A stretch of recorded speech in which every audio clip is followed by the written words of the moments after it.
Screen visible है ना?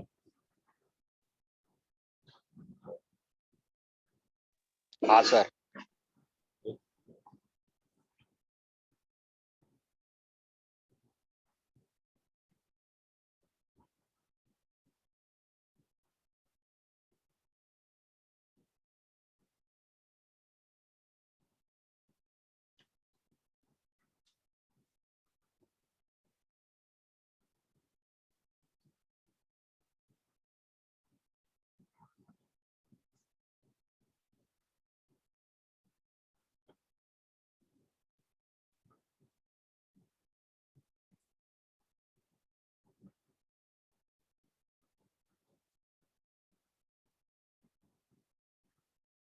Revise किया सब लोगों ने पिछले वाला सब डेरिवेशंस वगैरह?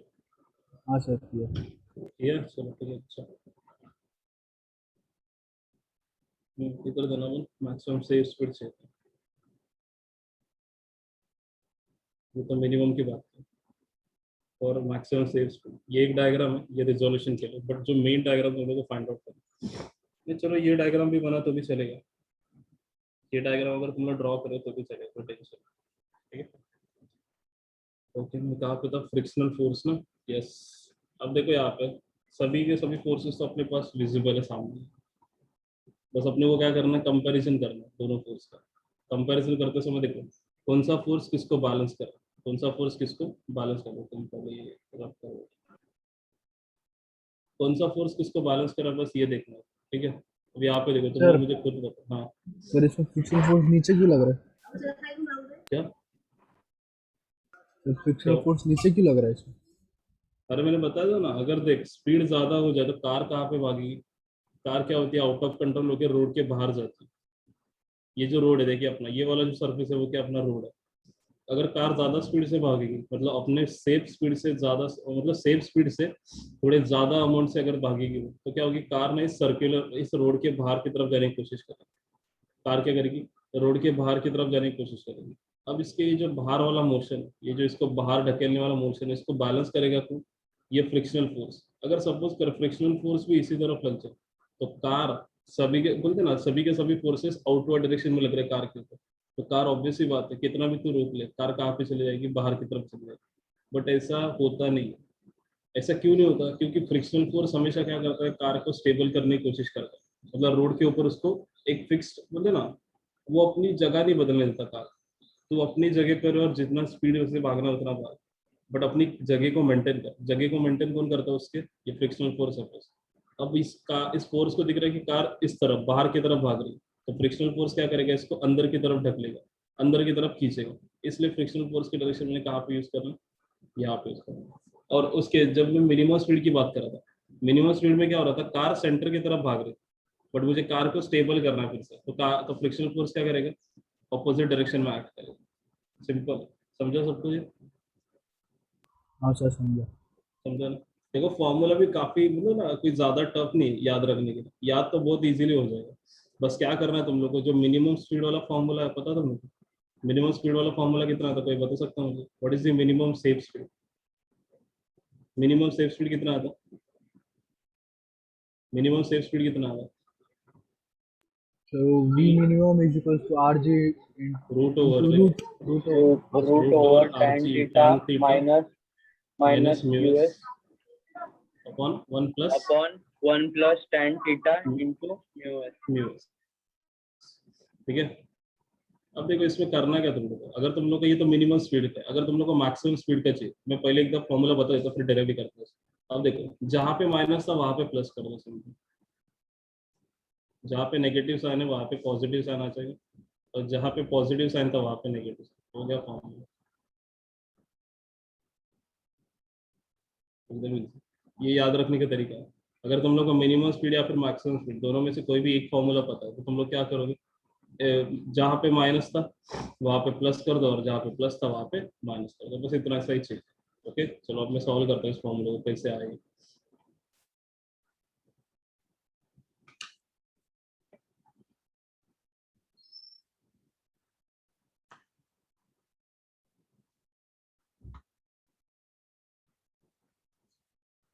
देखो इस फिगर में सबसे पहले मैं फोर्सेस बैलेंस करूंगा। सबसे पहला फोर्स कौन सा दिख रहा है तुम लोगों को? देखो, इस वेट mg को देखो और इस एफ एस साइन थीटा को देखो। क्या मैं ऐसे बोल सकता हूँ कि ये जो मेरा n cos थीटा ऊपर है, this n cos theta balances two forces, कौन सा? F S sine theta plus mg। तो ऐसे लिख दूँ इधर, n cos theta is equals to fs sin theta plus mg। कैसे लिख दूँ? चलेगा ये? क्या तुम लोग देख पा रहे हो ये कैसे आया? ये एफ एस ये सब्सक्रिप्ट में है, ओके, तो ऊपर ले लो, एफ एस इज सब्सक्रिप्ट। यहाँ तक समझ में आ रहा है मैंने क्या किया? ये n cos theta is equals to F S sin theta plus mg। Again तुम लोग को पता है कि एफ एस को क्या लिखते हैं अपन? Mu S into n cos sir theta. हाँ, सर ये क्यों किया वापस बताओ ना, F S sine theta plus M G. अरे देखना पापा, इसको x और y एक्सिस कंसीडर कर, x एंड y एक्सिस में। इसमें देख, पॉजिटिव y एक्सिस कौन सा होता है? ये ऊपर वाला पॉजिटिव होता है और नीचे वाला क्या होता है? नेगेटिव होता है, नेगेटिव y एक्सिस। सिमिलरली ये कौन सा पॉजिटिव x एक्सिस है और ये कौन सा नेगेटिव x एक्सिस। अब तुझे करना क्या रहता है? पॉजिटिव y डायरेक्शन वाले फोर्सेस को नेगेटिव y डायरेक्शन वाले फोर्सेस ने क्या कर दिया? बैलेंस कर दिया। अब यहाँ पे मुझे बता, पॉजिटिव y डायरेक्शन में कौन सा फोर्स? पॉजिटिव y डायरेक्शन में एन n cos थीटा, अकेला फोर्स है। अब इस अकेले फोर्स को बैलेंस करने के लिए फोर्सेस कहाँ पे प्रेजेंट हो गए? नेगेटिव y डायरेक्शन में। अब जरा नेगेटिव y डायरेक्शन में कितने फोर्सेस है देख जरा। एफ साइन थीटा और एम जी। mg, मतलब ये दोनों क्या कर रहे हैं? ये दोनों कंबाइनली क्या कर रहे हैं? n cos थीटा को बैलेंस कर रहे हैं। fs sin theta and mg, समझा they are combinedly balance the force n cos theta. इसलिए मैंने कंबाइनली की बात किया, तो यहाँ पे मैं प्लस लिखना जरूरी है। कंबाइनली मतलब क्या? प्लस। ओके, अब देखो यहाँ पे, अब अपने को ये पता है कि F S is equal to क्या होता है? म्यू एस इंटू, स्टार्टिंग में पता था F S is equals to mu S into N. तो ठीक है, अब लिख देते उसको, F S is equals to mu S into N into sine theta plus कितना है मेरे पास? M G. इस इधर इस ये mu S into N sine theta को इस तरफ लेते तो कितना बनेगा? ये N cos theta minus mu S into N sine theta is equals to कितना? ये एम जी। अब इसमें से n कॉमन ले लो तो कितना बचा मेरे पास? cos theta minus mu S into sine theta is equal to कितना? M G. इसको इक्वेशन नंबर कितना मानते हो? ऊपर कितना लिया? 3 तक लिया ना? इसको 4 मानते हैं इक्वेशन, इक्वेशन नंबर 4। ये हो गया। फिर बाद में, अब बाद में मुझे ये बताओ कौन से फोर्स किसको और बैलेंस करे? और देखो, और बताओ सर, क्या यहाँ से ऐसा बोल सकते हो कि देखो जरा, नॉर्मल डायरेक्शन में एक रुपये कुछ अपने फोर्सेस मिसिंग है क्या? देखो ये एफ एस कॉस थीटा तो एक एक्स एक्सिस में, नेगेटिव एक्स एक्सिस में। यहाँ पे देखो ये F S cos theta, yes अपने को बताइए। ये देखो, नॉर्मल डायरेक्शन दो हिस्सों में टुकड़े होते हैं सॉरी, नॉर्मल डायरेक्शन दो हिस्सों में टुकड़े होते हैं, एक इसके वाई एक्सिस में और इसके एक्स एक्सिस में, इसका एक्स एक्सिस। अब देखो वाई एक्सिस वाला कंपोनेंट क्या? N cos theta. तो ऑब्वियसली ये बचा हुआ कंपोनेंट कौन सा है? N sine theta. बचा हुआ कंपोनेंट कौन सा है? N sine theta. ये बचा हुआ कंपोनेंट कौन सा है? N sine theta. तो क्या ऐसे बोल सकता हूँ क्या कि F S cos theta plus N sine theta मुझे मिला के क्या दे रहे हैं? एक सेंट्रीपिटल फोर्स दे रहे। क्या ऐसे बोल सकता हूँ? हाँ सर। मतलब F S cos theta and N sine theta, they are combinedly providing the centripetal force which is necessary for the circular motion of the object. Okay, again देखो fs को क्या हुआ? तो मतलब हम लोग कैसे सेंट्रीपिटल फोर्स प्रोवाइड करें? सेंट्रीपिटल फोर्स कहाँ पे एक्ट करता है मुझे ये बता। टुवर्ड द सेंटर, बराबर। देख यहाँ पे सेंट्रीपिटल फोर्स काम कर रहा है। मुझे बता, सेंट्रीपिटल फोर्स ऐसा डायरेक्टली अवेलेबल नहीं है नीचे, वो किसी फोर्स से मिलता है अपने, किसी फोर्स का कुछ कन्वर्जन होता है और तब मुझे सेंट्रीपिटल फोर्स मिलता है। अब यहाँ पे देख, हाँ सर आपने डायग्राम में सर फ्रिक्शन फोर्स को सर इधर लिया, मतलब नीचे की तरफ लिया और ऊपर की तरफ लिया, कैसे पता करने का? अरे देखना सिंपल, अगर कार मिनिमम स्पीड से जा रही है, कार कैसे जा रही है? मिनिमम स्पीड से जा रही है, तो मुझे पता कार की टेंडेंसी क्या होगी? कार की टेंडेंसी होगी वो सेंटर की तरफ जाएगी अपने आप। कार कहाँ पे जाएगी? टुवर्ड द सेंटर जाएगी।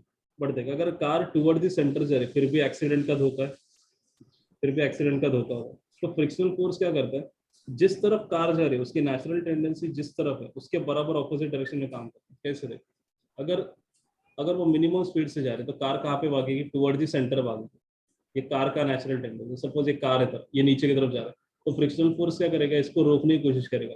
अगर इसको रोकना है फ्रिक्शनल फोर्स को इस कार को, तो क्या करेगा? फ्रिक्शनल फोर्स ऊपर की तरफ लगेगा, ऑपोजिट डायरेक्शन। Opposite direction. अब देखिए ये मिनिमम स्पीड के केस है। सपोज का कार मेरा क्या कर रहा है? मैक्सिमम स्पीड से जा रहा है, तो कार क्या करेगा? रोड सेंटर से दूर की तरफ भागेगा। कहाँ पे भाग रहा है? सेंटर से दूर की तरफ भाग रहा है। अब सेंटर से दूर की तरफ जाएगा फिर भी टेंशन, तो फ्रिक्शनल फोर्स क्या करेगा? इसको अपोजिट डायरेक्शन में खींच लेगा। तब जाके क्या होगा? अंदर की कार अपनी जगह पे मेंटेन रह जाएगी। तो फ्रिक्शनल फोर्स कहाँ पे आ गया? एफएस। सिंपल है। अगर मिनिमम स्पीड से जा रहा है तो सेंटर जो अपना फ्रिक्शनल फोर्स रहेगा वो सेंट्रीपिटल फोर्स के ऑपोजिट डायरेक्शन में रहेगा। अगर मैक्सिमम स्पीड से जा रहा है तो फ्रिक्शनल फोर्स और सेंट्रीपिटल फोर्स दोनों की डायरेक्शन कहाँ पे होगी? Toward the centre. तो मतलब towards the friction centre. Force दोनों साइड लगता है ना? हाँ, दोनों साइड लगता है। वो डिपेंड करता है कि तेरा सिचुएशन कैसा है। जिस हिसाब से सिचुएशन बदलेगा फ्रिक्शनल फोर्स की डायरेक्शन अपने को बदलना पड़ेगा। ठीक है।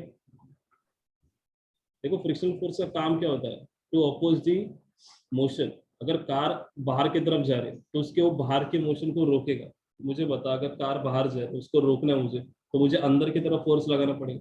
तो फ्रिक्शनल फोर्स कैसे काम करेगा? Toward the centre. अगर कार नीचे की तरफ जा रही है मतलब टुवर्ड दी सेंटर जा रही है, बट मुझे उसके मोशन को रोकना है, तो फ्रिक्शनल फोर्स क्या करेगा? Away from the centre act करेगा। Away from the centre act करेगा। ठीक है। हाँ, और एक किसी का डाउट था, ये F S cos theta plus N sine theta कैसे सेंट्रीपिटल फोर्स क्रिएट करें? देखो यहाँ पे कैसे क्रिएट करें। मुझे पता है कि सेंट्रीपिटल फोर्स की डायरेक्शन कहाँ पे होती है? Centripetal force is acting toward the centre. अब देखो सेंट्रीपिटल फोर्स है, मुझे पता है सेंट्रीपिटल फोर्स डायरेक्टली नेचर में अवेलेबल है, वो किसी न किसी फोर्स का कन्वर्टेड फॉर्म। तो यहाँ पे मुझे सेंट्रीपिटल फोर्स कौन प्रोवाइड कर रहा है? ये दोनों फोर्स मिला के मुझे प्रोवाइड कर रहे हैं, F S cos theta plus N sine theta. ये दोनों फोर्स मुझे कंबाइनली मिलके क्या प्रोवाइड कर रहे हैं? ये कंबाइनली मिलके मुझे सेंट्रीपिटल फोर्स फाइंड कर रहे हैं, सेंट्रीपिटल फोर्स प्रोवाइड कर रहे हैं। ओके। अगेन देखो यहाँ पे एफ एस को क्या लिख सकता हूँ? Mu N into F S equal to क्या लिख देता हूँ? Mu N cos theta. F S is equal to mu S into N cos theta plus N into sine theta is equal to M into V square maximum divided by R. अब देखो इसमें से again an common ले लो बाहर, कितना आया? Mu S into cos theta plus sine theta is equal to कितना मेरे पास? M into V square maximum divided by R. इसको इक्वेशन नंबर 5 में। अब नेक्स्ट प्रोसीजर तुमको पता क्या करना है? डिवाइड इक्वेशन नंबर 4/5 या फिर 5/4, तुम्हारी मर्जी, कैसे भी कर सकते हो। चलो मैं 5/4 ही कर देता हूँ। डिवाइडिंग इक्वेशन 5/4, डिवाइडिंग इक्वेशन 5/4, तो क्या दिखेगा तुम लोगों को? देखो n इंटू 5, फिफ्थ वाला इक्वेशन ऊपर लिखो, mu S into cos theta plus sine theta divided by n into cos theta minus mu S sine theta is equal to कितना? M V square maximum, M V square maximum divided by R, और इसके division में क्या? M G अपना wait. क्या तक समझ में आया? डिवीजन कैसे क्या हो? Yes sir. अब देखो जो जो कट रहा है उसको काट दो। ये एन से ये एन कट गया, ये मास से ये मास कट गया, राइट। अब मुझे क्या चाहिए? वी मैक्स चाहिए। तो वी मैक्स चाहिए तो मैं क्या करूंगा? ये बाकी जितना टर्म्स है उसको इस तरफ लेके जाऊंगा। तो वी मैक्स का स्क्वायर इज इक्वल टू कितना आ गया मेरे पास? देखो ये आर और जी मल्टीप्लाई होके इस तरफ आ जाएंगे, आर जी, और अंदर क्या बचेगा? Mu S cos theta plus sine theta upon cos theta minus mu S sine theta. अब क्या करो? दोनों में से कॉस थीटा कॉमन करो। दोनों में से क्या कर लो? कॉस थीटा को कॉमन ले लो। जैसे कॉस थीटा में कॉमन लेता है तो क्या बच रहा है? देखो कॉस थीटा ये बाहर ब्रैकेट के बचा क्या? Mu S plus sine theta upon cos theta कितना होता है? Tan theta divided bye again cos theta मैंने बाहर ले लिया, अंदर क्या बचा 1 minus mu S into tan theta. ये टैन थीटा समझा ना कैसे लिखा मैंने? ये टैन थीटा समझा सबको? हाँ सर, समझा? हाँ, सर। अब डिवाइड कर दिया ना सर कॉस से। डिवाइड कर दिया, कॉस से मैंने डिवाइड कर दिया, ये कॉस और ये कॉस खत्म। अब मुझे वी मैक्स चाहिए, विच इज इक्वल टू क्या आएगा, root over R G into bracket में क्या बचा मेरे पास, mu S plus tan theta upon 1 minus mu S tan theta. देखो दोनों फॉर्मूले जैसे मैं तुम लोगों का डिफरेंस होता था, दोनों फॉर्मूले में कोई ज्यादा अंतर नहीं, अंतर कहाँ पे आता सिर्फ साइन पे। अगर देखो सपोज मुझे वी मैक्स पता है, तो अगर मुझे वी मीन चाहिए तो मैं क्या करूँगा, जहाँ पे प्लस है वहाँ पे माइनस कर दूंगा और जहाँ पे माइनस है वहाँ पे प्लस कर दूंगा। तो सिंपल फॉर्मूला लिखूंगा आर जी म्यू एस। अब यहाँ पे क्या करूंगा, मिनिमम स्पीड है तो माइनस टैन थीटा। सर हाँ सर cos थीटा को कैंसल आउट करने वाला स्टेप बताओ ना वापस। तो देखिए यहाँ पे कॉस कॉमन लिया मैंने सबसे पहले। अगर मैंने कॉस को कॉमन लिया तो बच्चा क्या देगा अंदर, यहाँ पे लिखता हूँ ऊपर देख R G N two cos theta मैंने कट कर दिया, ठीक है उसको छोड़ दो।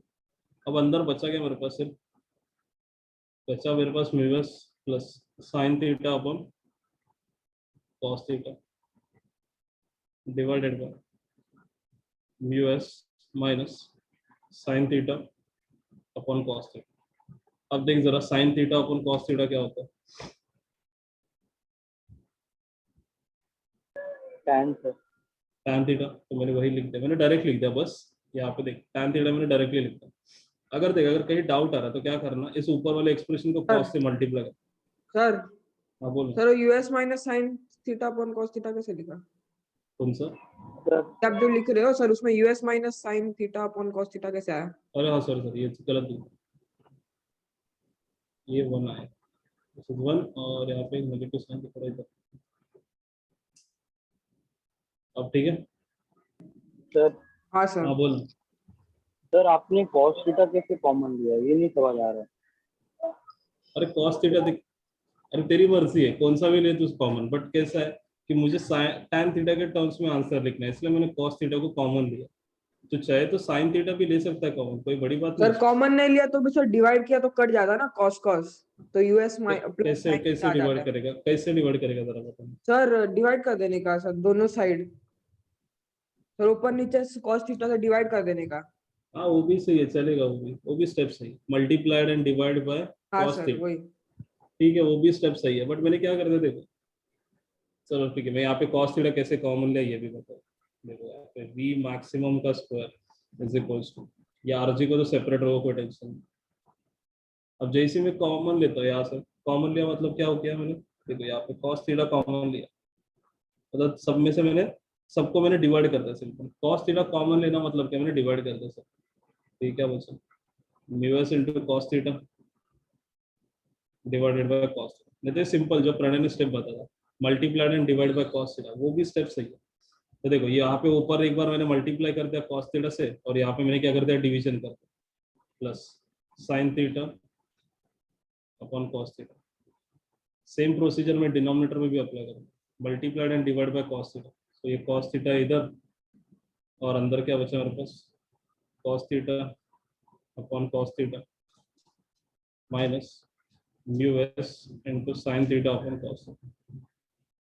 अब देखो जो जो कट रहा है उसको काट दो, जैसे कॉस से कॉस कट गया, कॉस से कॉस कट गया, sign theta upon tan theta, sign theta upon cos theta कितना होता है, टैन थीटा होता है। उसके बाद ये कॉस, ये वाला कॉस और ये वाला कॉस खत्म हो गया, तो ये sign theta upon cos theta कितना आ गया, टैन थीटा, जो मैंने यहाँ पे लिखा टैन थीटा। उसके बाद sign theta upon cos theta again tan theta, और बाकी जो टर्म बचा जैसे ये म्यू एस बचा, तो इस म्यू एस को मैंने यहाँ पे लिख दिया, और ये म्यू एस इसके टैन के साथ मल्टीप्लीकेशन में था, तो म्यू एस को मैंने टैन के साथ मल्टीप्लीकेशन में, बस सिंपल है इतना। समझा अभी कि अभी भी डाउट है कहीं? सर आपने इक्वेशन 5 और 4 को डिवाइड क्यों किया सर? इक्वेशन 5/4। तो फिर दूसरा कोई ऑप्शन है तेरे पास, कैसे कर सकते हो?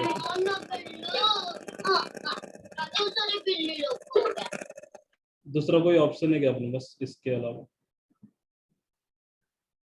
अगर तुझे एक्सप्रेशन निकालना तो कौन सा ऑपरेशन परफॉर्म करेगा बता मुझे। मल्टीप्लिकेशन करेगा perform.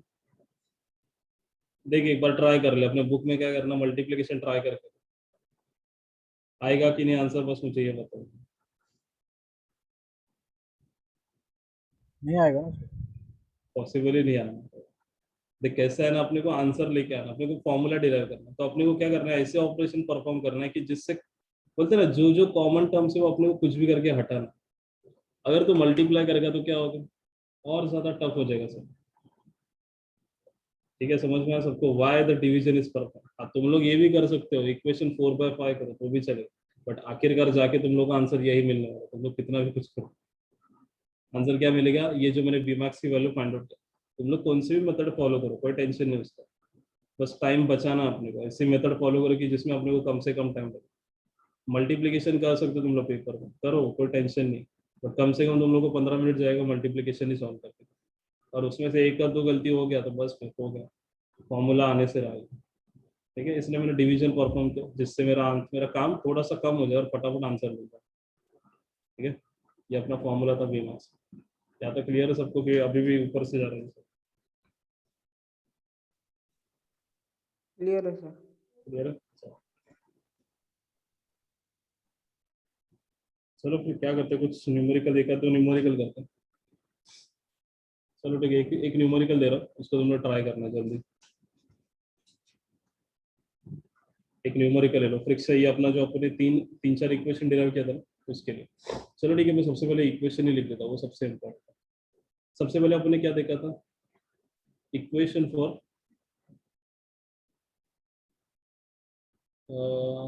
Save speed,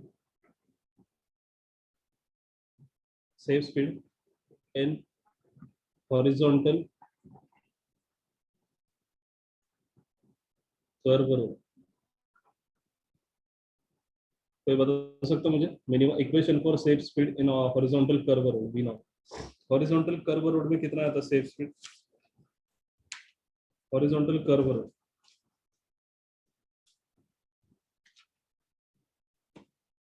horizontal curve road कितना आता है याद है? अगर हॉरिजॉन्टल कर्व रोड हो जाए तो अपनी जो सेव स्पीड आती है उसका फॉर्मूला क्या आता है, root over mu S into R G, R root over mu S into R, root over mu S into R G, where R is the radius of the circular path. इसके बाद mu S का coefficient of static friction है, coefficient of static friction है, और उसके बाद ये जी का अपना एक्सेलरेशन ड्यू टू ग्रेविटी। उसके बाद और साइक्लिस्ट का था वो लीनिंग एंगल कितना होगा उसका, leaning angle, what is the maximum leaning angle, maximum leaning angle for bicyclist, leaning angle for bicyclist which is moving around curve horizontal road, again curve horizontal road है, ठीक है, curve horizontal road है, bicyclist for curve horizontal road, curve horizontal road, curve horizontal road. यहाँ पे देखो road को मैंने bank नहीं किया, ठीक है, रोड को मैंने बैंक नहीं किया, बस मैं क्या कर रहा हूँ, हॉरिजॉन्टल सर्कुलर रोड पे भगा रहा हूँ। तो मैक्सिमम लीनिंग एंगल कितना रखता अपन, theta is equals to tan inverse of v square upon r, tan theta tan inverse of v square upon r। ठीक है, उसके बाद और कौन सा इक्वेशन था, अब ये तीन इक्वेशन अपने पास आए, तीन इक्वेशन कौन से आए जरा बताओ मुझे। सर और V एक minimum equals to हाँ बताओ V minimum equals to RG into under root tan theta minus US okay upon 1 plus tan theta into U mu। Okay, ये तो मिनिमम स्पीड का था, मैक्सिमम में क्या करना, प्लस माइनस को चेंज करना। ओके, उसके बाद वेल ऑफ डेथ का देखा था, the maximum safe speed with which the traveller या फिर ऐसा बोल सकते हैं maximum safe speed in case of well of death, maximum safe speed in case of well of death, well of death maximum speed in case of well of death कितना आता है? v is equals to under root of कितना आता है? RG upon US. rg upon s, where r is what? radius of the well of death, radius of the well of death. उसके बाद अभी ये जो दो फॉर्मूले अपने डिराइव किए, ये दो फॉर्मूले तो मैंने ऊपर ही लिख दिया, ये 3 फॉर्मूले और ये ऊपर के 2 फॉर्मूले अपने को भी फिलहाल चाहिए, ठीक है। तो इसके लिए मैं तुम लोगों को क्या कर रहा हूँ, एक न्यूमेरिकल दे रहा हूँ, उसको ध्यान से देखो। बेसिक सर बेसिक वो न्यूमेरिकल मैक्सिमम को। स्पीड नहीं था, मिनिमम था कौन सा? और वेल ऑफ डेथ था। मैक्सिमम सेम स्पीड है ना? मुझे एक मिनट में देख लूँ, तो लिखा हुआ एक जगह मिनिमम है। मिनिमम है क्या? ओके ओके, मुझे कुछ गलत नहीं, मिनिमम ओके। हाँ हाँ सही से बराबर, क्योंकि उसमें अपन ना इससे ज्यादा जा सकते थे, राइट राइट, मिनिमम। हमें थोड़ा सा कंफ्यूज हो गया, मिनिमम मतलब कम से कम तुम लोग को इतना मेंटेन ही करना है, कम से कम तुम लोग को इतना स्पीड मेंटेन करना है, इससे ज्यादा भी जाओगे तो कोई प्रॉब्लम नहीं होगा, ठीक है ओके सही। मतलब बाकी के केस में अपने को मैक्सिमम करना, मतलब इससे ज्यादा नहीं जाना तुम लोग को। और वेल ऑफ डेथ में क्या है, इससे कम स्पीड नहीं होनी चाहिए, इससे ज्यादा होगी तो भी चलेगा। और बाकी के केस में क्या है, तुम इससे ज्यादा नहीं जा सकते, इससे कम गए तो भी चलेगा, ठीक है। ओके मैं थोड़ा सा कंफ्यूज हो रहा हूँ, सही चलो। अब एक क्वेश्चन दे रहा हूँ, इस क्वेश्चन को ध्यान से अटेंड, ठीक है, सबके लिए क्वेश्चन है ये, देख। चलो ठीक है, यहाँ पे एकदम बेसिक सा क्वेश्चन देता हूँ पहले। ए फ्लैट कर्व, फ्लैट बोला मतलब horizontal, a flat curve on a highway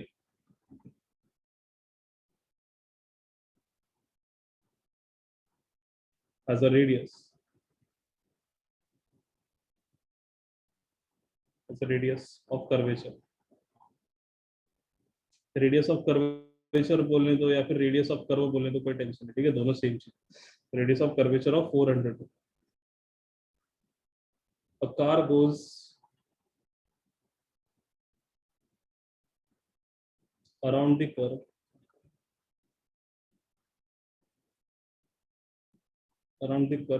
at a speed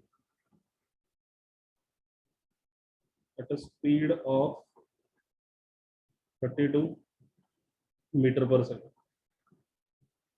What is minimum value of coefficient of static motion? What is minimum value of coefficient of static friction, coefficient of static friction, मतलब तुम लोगों को mu s find out करना, that will prevent the sliding of a car, that will prevent sliding of car, prevent sliding of car। चलो ये वाला sum solve करो जल्दी, सब लोग को ये वाला सम ट्राई करो।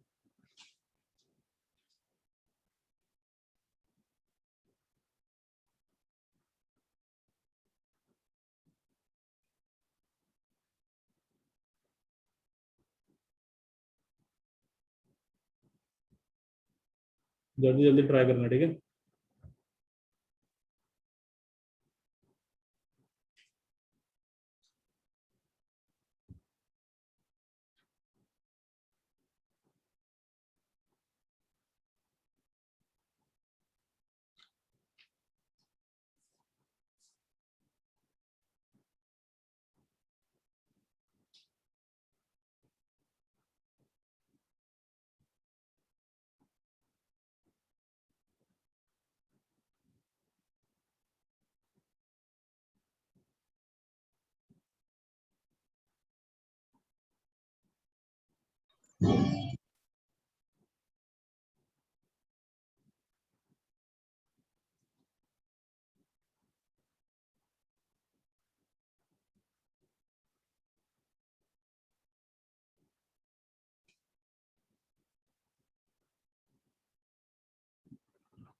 सर सर हम लोग जी इसमें क्या ये- कंसीडर करेंगे?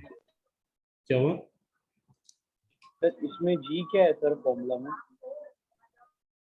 जी का वैल्यू तुम लोग 9.8 ले सकते हो ना, एक्सेलरेशन ड्यू टू ग्रेविटी, या फिर तुम लोग जी की वैल्यू 10 ले लो, 10 अच्छा रहेगा मेरे हिसाब से, क्योंकि रूट वगैरह निकालने के लिए अच्छा रहेगा। चलो ठीक है, मैं जी की वैल्यू लिख देता हूँ।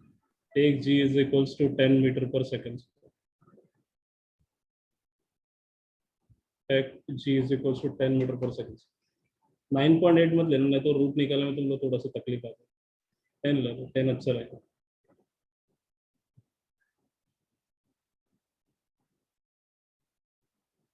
किसी का आया आंसर?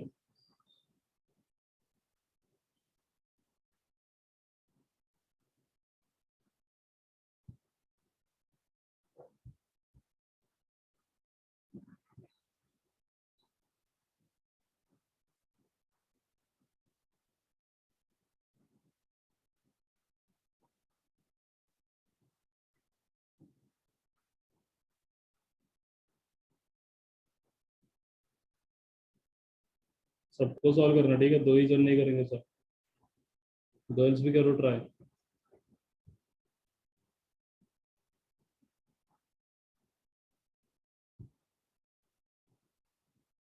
चलो ठीक है, मैं सॉल्व कर रहा हूँ, अपने आंसर्स को वेरीफाई करना। ओके, देखो यहाँ क्वेश्चन में क्या क्या बोला। Flat curve road, a flat curve road on a highway has a radius of curvature r equal to 400, मतलब r की वैल्यू कितना दिया? 400 metre radius. a car goes around the curve at a speed of 32 metre per second, मतलब इसकी speed के बारे में दिया उसने 32 metre per second. what is the minimum value of coefficient of static friction, मतलब तुम लोग को म्यू एस चाहिए, और g का वैल्यू कितना दिया? 10 मीटर पर सेकंड। अब अपने को पता है कि maximum speed, maximum safe speed when the car is moving on a horizontal circular road। देखो फ्लैट बोलो या फिर हॉरिजॉन्टल बोलो, दोनों का मतलब सेम है। जब वो फ्लैट हॉरिजॉन्टल रोड पे भाग रही है, फ्लैट का मतलब क्या, मैंने रोड को बैंक वगैरह कुछ नहीं किया, ठीक है? तो फ्लैट हॉरिजॉन्टल रोड पे जो उसकी मैक्सिमम सेफ स्पीड होती है, उसको कैसे लिखता है अपन? V max is equals to under root of mu S into R G, taking square on both the side. तो क्या आएगा ये? वी मैक्स का square is equals to mu S into R into G. अब V maximum की value कितना है? देखो 32 है, तो 32 का स्क्वायर कर दो, 32 डिवाइडेड बाय, डिवाइडेड नहीं, पहले मल्टीप्लाई करता हूँ, म्यू एस आर की वैल्यू कितना? 400, और तुम्हारा जी कितना है? 10। कितना है देखो आंसर अपने पास? 32 का स्क्वायर डिवाइडेड बाय 400 और मल्टीप्लाइड बाय 10 करूंगा तो कितना आएगा ये? 4000, विच इज इक्वल्स टू कितना है ये? Mu S. अब इसको डिवीजन मारता हूँ, 32 स्क्वायर है ना, तो मैं 32 इंटू 32 सेपरेट करके लिखता हूँ, और इस 40 और 100 को अलग से लिखता हूँ, 40 इंटू 100 अलग से लिखा। मतलब देखो 8 से डिवीजन काट, 8 से नहीं 4 से डिवीजन कर सकता हूँ।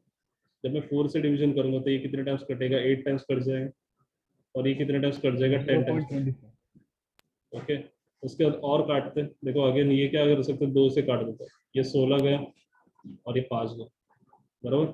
उसके बाद उसके बाद और क्या कर सकते हैं? देखो और डिवीजन कटेगा, ये अगेन ये 4 टाइम्स कटा, और ये अगेन 5 टाइम्स। अब ये 64 आ गया, बराबर। 16 फोर सा कितना था? 16 फोर सा, सॉरी 64 नहीं, 64 ही आएगा। So 64 upon 25 equals to mu S. अब रूट का हमें डिवीजन करना है बेसिक, 64 को 25 से डिवाइड कर दो, 25 टू सा जाएगा ये। कुछ गड़बड़ तो नहीं है ना? अरे हाँ, यहाँ पे 100 आएगा ना, देखो यहाँ पे मैंने 400 लिखा, ये अगेन ये 0 आएगा, और यहाँ पे 10 से मल्टीप्लाई कर 250। चलो ठीक है, मैं 10 को सेपरेट ही करके लिखता हूँ। पहले मैं 2 से डिवीजन कर देता, कितना है ये? 50 है, सर तो ये 4। सर हाँ सर हम लोग 8 इंटू 32 करेंगे, फिर उसके बाद सर नीचे 0 0 तो हम लोग पॉइंट डायरेक्ट डाल सकते हैं ना सर? नहीं नहीं, पहले तुझे 0 लिखना पड़ेगा ना रे, तो डायरेक्ट पॉइंट कैसे डालेगा? ये 10 में देख लिखा है सेपरेटली, ये 10 मुझे सेपरेटली लिखना पड़ेगा, नहीं तो गलत हो जाएगा। बट मैं डिवीजन करते समय क्या कर रहा हूँ? डिवीजन करते समय 10 को अलग लगाता हूँ, कुछ इस प्रकार से ऐसे कर, मैं कुछ इस प्रकार से डिवीजन कर रहा हूँ, 64 अपॉन 25 इंटू 10। तो मैं 64/25 सबसे पहले डिवीजन परफॉर्म कर लिया, तो कितना आएगा 14 आएगा। अब मुझे अब क्या करता हूँ, मैं यहाँ पे एक डेसिमल पॉइंट डाल देता हूँ, ये कितना आ गया 140। अब मुझे पता है 25 किसे मल्टीप्लाई करूंगा तो 25 5 125, 125 गए, और बचा कितना हमारे पास, ये 5 और ये 4 में से 3 गया तो 1 बचा, 0, डेसिमल प्लेस 0। अब मुझे पता है 125 6 150 जाता है, तो ये कट गया पूरा। तो आंसर कितना है मेरे पास 64/25 का 2.56। अब इस 2.56 को मुझे 10 से डिवाइड भी करना है, तो जैसे मैं 10 से डिवाइड करूँगा तो मुझे म्यूएस का वैल्यू कितना मिल जाएगा 0.256, and mu s is a unitless quantity, mu s is what unitless quantity. क्या यहाँ तक सबको आंसर आया? हाँ सर। आया था, चलो गुड। एक और सवाल दे रहा हूँ। हाँ सर जब हम लोग ने 40 into 100 को सेपरेट किया था तब सर हम लोग 40 और 32 को सर हम लोग ने 4 से डिवाइड किया था, तो 8/10 into 100 मिला था ना सर। तो हम लोग उधर ही 32 into 8/1000 कर सकते हैं ना सर। कैसे भी करा देख, एक्चुअली मैं तेरा देख मेन मोटो क्या होना चाहिए, आंसर ला। डिवीजन तो कैसे भी परफॉर्म होता है, डिवीजन करने के अनगिनत तरीके। तेरी मेथड अलग है, मैंने कुछ अलग मेथड सीखा, बट दोनों जाके एक ही जगह पे आना है। कौन से भी मेथड फॉलो करो, कोई टेंशन नहीं। तुम लोग आखिरकार जाके कहाँ पे आओगे, आंसर तुम्हारा म्यूएस इक्वल टू 0.256 है। तो डिवीजन करने का तरीका अपना अपना, कैसे भी डिवीजन करो, जो जिसमें कंफर्टेबल वो उसमें कर सकता है, ठीक है। चलो एक सम देता हूँ तुम लोग को, अब एक सम वो ट्राई करो। हाँ, एक अपना क्वेश्चन अपने बुक का ही क्वेश्चन मैं लिख देता हूँ। डिवीजन के लिए टेंशन मत लेना, डिवीजन अपने अपने हिसाब से करो, ऐसा कोई स्पेसिफिक रूल नहीं डिवीजन का। चलो एक सम दे रहा हूँ, सॉल्व करो। During a stunt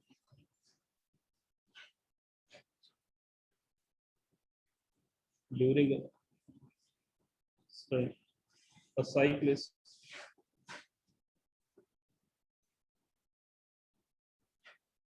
is undertaking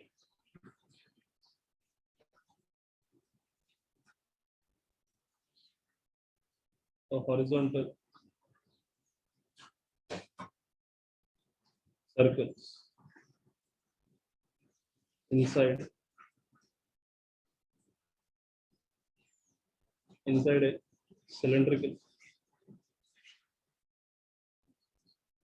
a cylindrical well of radius 6.05 meter.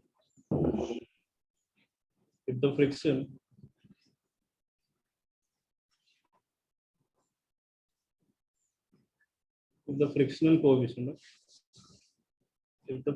coefficient is 0.5, what should be minimum speed? What minimum speed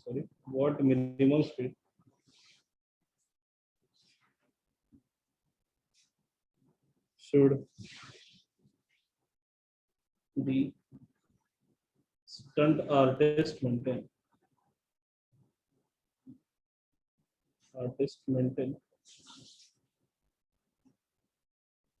the mass of stunt artist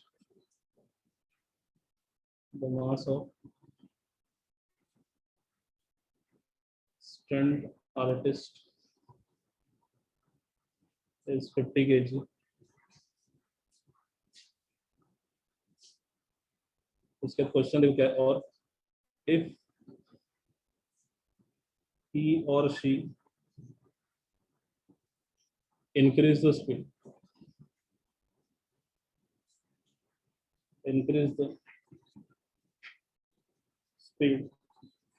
by 20%,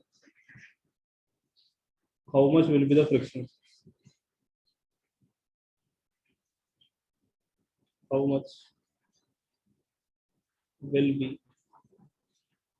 the frictional? ये तुम लोग को फाइंड आउट करना।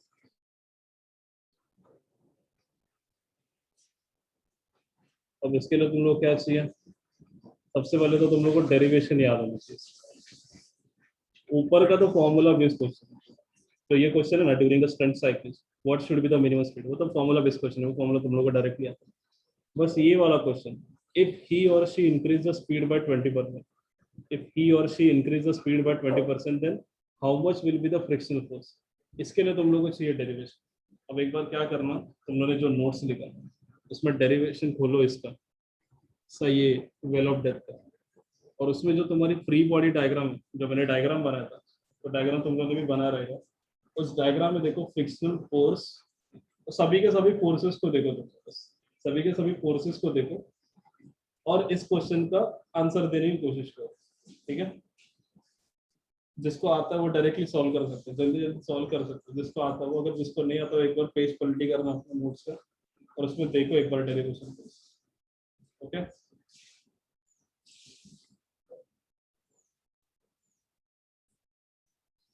सब लोग देख रहे हैं नोट्स, जिसको आता है वो सॉल्व कर सकते हैं, ओके।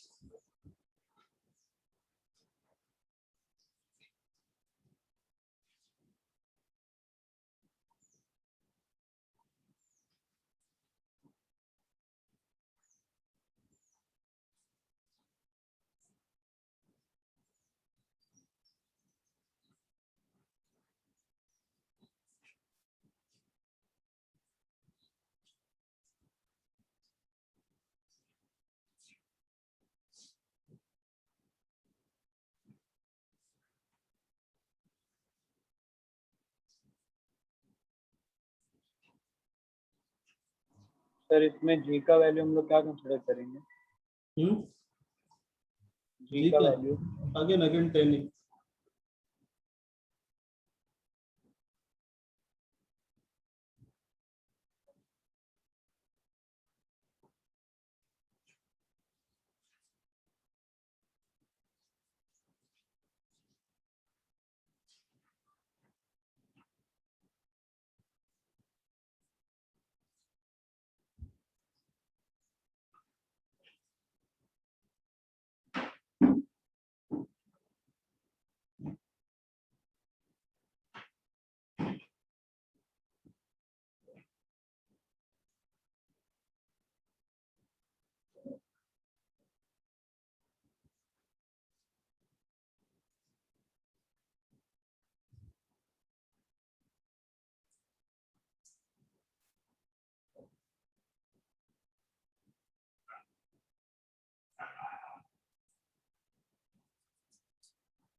चलो ट्राई करो ना,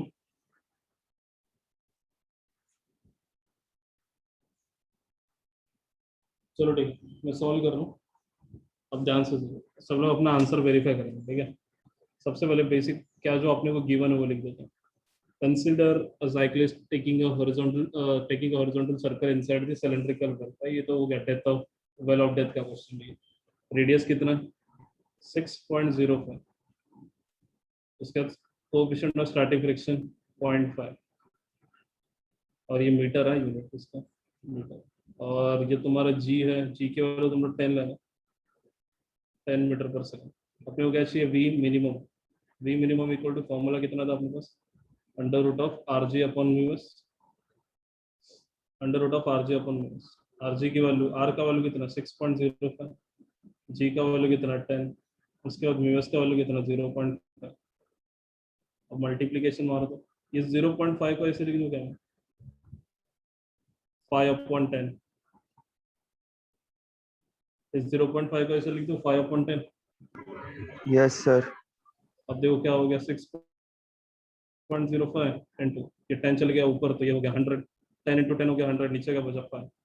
अब इस 100 को रूट के बाहर लेके आओ। 11 मिला सर। कितना, 11 है। चलो ठीक है, देखता हूँ एक बार वेरीफाई करने दो मुझे। ये 10 है ना, सॉरी दिस इज 100। रहने दो नहीं, इसको अंदर मल्टीप्लाई कर देते इसको अंदर। जैसे मल्टीप्लाई किया तो कितना आ गया 605 कैंसिल डिवाइडेड कर बाय, दो ना उसको। अब हो गया ना, देखो अब तो कट ही गया ये। अगर इसको मैं 5 से काटूं तो 12 5 60 होता है। हाँ 121 आ रहा है। इधर कितना आ रहा है? 121 आ रहा है। और 121 का रूट कितना होता है? Root over 121 is 11। Square root of 121 कितना आता है? 11 आता है। सो उसको कम से कम कितना स्पीड मेंटेन करना पड़ेगा? 11 मीटर पर सेकंड। कितना स्पीड मेंटेन करना पड़ेगा? 11 मीटर पर सेकंड। अब सेकंड पार्ट, अगर उसने ये स्पीड को 20% इंक्रीज कर दिया, क्या बोला उसने? देखो, if he or she increase the speed by 20%। सबसे पहले ये इंक्रीज 20% मतलब कितना होगा? देखो, मतलब 11 के ऊपर, मतलब उसने 11 को तो मेंटेन किया था, बट इसके अंदर क्या करता है उसने और ऐड कर दिया 20% ऑफ 11। पहले क्या कर दो, 20% ऑफ 11 फाइंड आउट करो।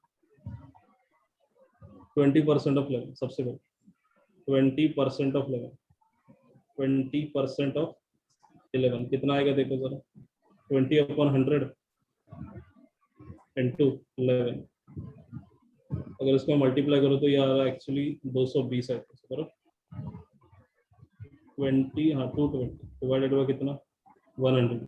0 से 0 कटा तो कितना बचा? 2.2। मतलब वो उसकी नई speed, it's new speed is equal to कितना आएगा? 11 तो था, 11 है ही, बट उसके अंदर उसने कितना स्पीड और ऐड कर दिया? 2.2। तो कितना होगा उसका स्पीड? 13.2 metre per second. ये उसका नया स्पीड है, ठीक है। मतलब after increasing the speed by 20%, it's finally its speed become 13.2 metre per second. अब सवाल बनता है कि मुझे बताओ, क्या फ्रिक्शनल फोर्स इस वेलोसिटी के ऊपर डिपेंड करता है? इन case of circular, in case of well of death, in case of well of death. अब तुम लोग ने ये देखा रहेगा डायग्राम, डायग्राम ऐसा था, यहाँ पे ऐसा कुछ ये, तो तुम्हें ऊपर वाला नोट्स का ही देखा था पार्ट, इसमें समझेगा नहीं।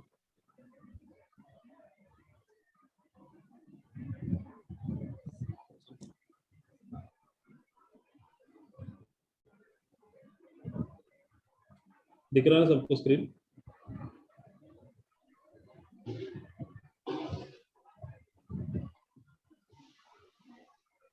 स्क्रीन दिख रहा है सबको? हाँ सर।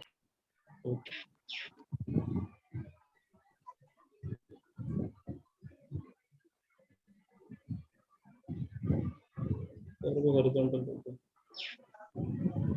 वेल ऑफ डेथ कहाँ पे?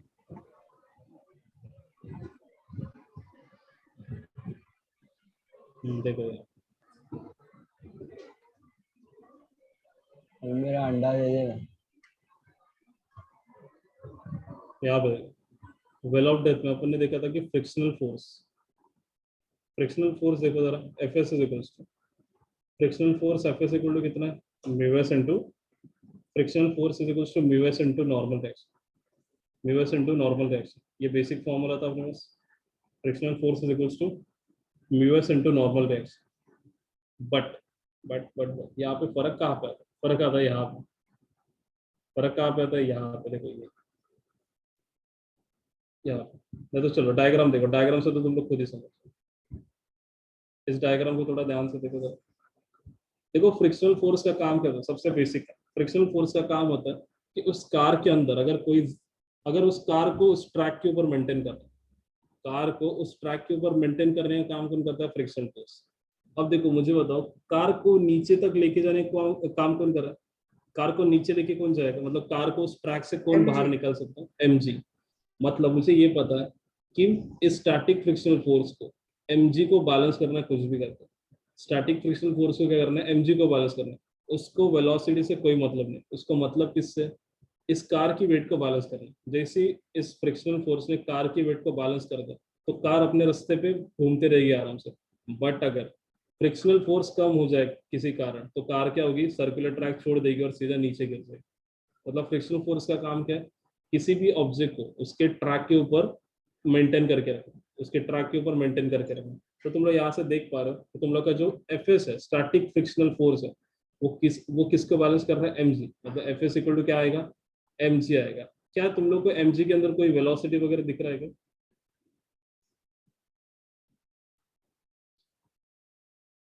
मतलब यहाँ से मुझे क्या कहना है कि देखो, F S is equal to M G आने वाला, तुम लोग कार की वेलोसिटी कितनी भी बढ़ाओ या फिर कितनी भी कम करो, एफएस का काम है सिर्फ एमजी को बैलेंस करना, बस वो उतना ही करेगा।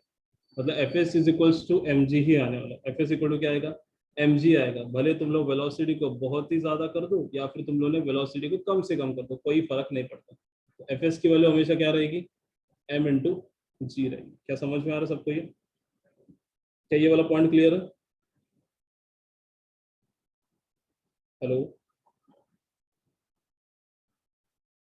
क्या ये वाला पॉइंट क्लियर है सबको कि ऊपर से क्या?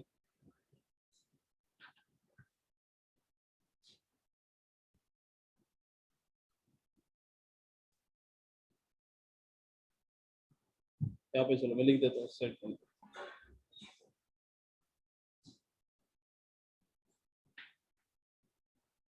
The static friction force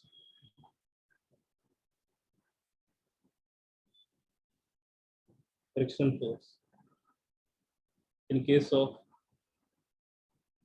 well of depth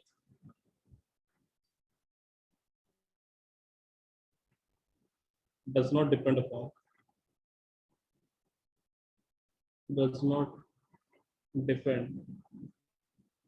upon speed of vehicle.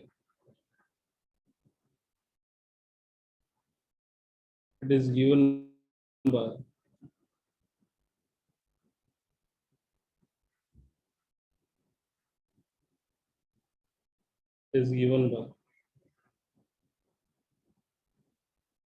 Fs is equals to mu s into, sorry mu s नहीं, Fs equals to mg। Fs equal to क्या है, m into g। मुझे बताओ मास कितना दिया अपने को, मास दिया है उस राइडर का 50 multiplied with acceleration due to gravity G, multiplication का साइन है तो कितना आ गया 500 न्यूटन। तो यहाँ से पता चला मुझे क्या कि जो मेरा स्टैटिक फ्रिक्शन की वैल्यू है कितना 500 न्यूटन। भले मैं वेलोसिटी को इंक्रीज कर दूं या फिर वेलोसिटी को डिक्रीज कर दूं, फ्रिक्शनल फोर्स की वैल्यू सेम रहेगी। फ्रिक्शनल फोर्स की वैल्यू क्या रहेगी, सेम रहेगी। समझ में आ सबको? क्या समझ में आ रहा है ये सब? हाँ सर। चलो ठीक है, अब चलो अपन क्या करते हैं, नेक्स्ट कॉन्सेप्ट के ऊपर बढ़ते हैं। Next concept is conical pendulum. क्या कोनिकल पेंडुलम, सब लोगों ने देखा रहेगा कोनिकल पेंडुलम क्या होता है। सिंपल पेंडुलम और कोनिकल पेंडुलम के बीच में अगर फर्क होता तो मुझे कोई भी जिसका आता रहेगा। What is difference between conical pendulum and circular pendulum and simple pendulum, sorry circular simple pendulum. Conical pendulum और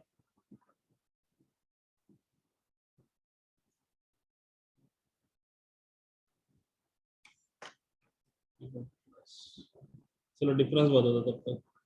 what is difference sir? Between conic, हाँ बताओ। किसका? Conical pendulum and simple pendulum. Sir simple pendulum sir वो एक ही axis में घूमता है sir, वो क्या एक्सेस में कोनिकल। बनता है? एक मिनट रुको, कुछ अलग ही सीन चल रहा है इसका। सर हाँ बोल। सर कोनिकल पेंडुलम है ना सर, हॉरिजॉन्टल इसमें घूमता है एक्सिस में, हाँ और जो सिंपल पेंडुलम रहता है वर्टिकल इसमें घूमता है। वर्टिकल घूमता है। हाँ सर, मतलब सेमी कोनिकल सर्कल वाला में कौन शेप में घूमता है सर? हाँ वो कौन शेप में घूमता है, ये सही है। रुको जरा एक मिनट, ये अपना एप्लीकेशन क्रैश हो गया। सर और जो नॉर्मल पेंडुलम रहता है सर, वो हाँ मतलब सर वो भी कोन में घूमता है, लेकिन सर 2D रहता है। 2D रहता है, अच्छा। जरा एक मिनट रुको, मैं कुछ अलग ही इसका करना। हाँ, ओके सर चलो।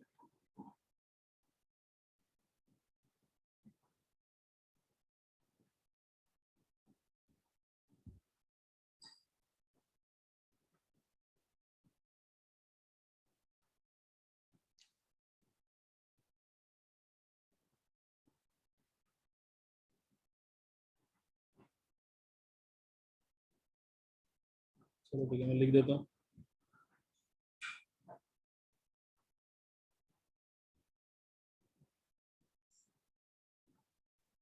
क्वेश्चन आएगा what is define conical pendulum. Define conical pendulum एक मार्क के लिए पूछ सकता है।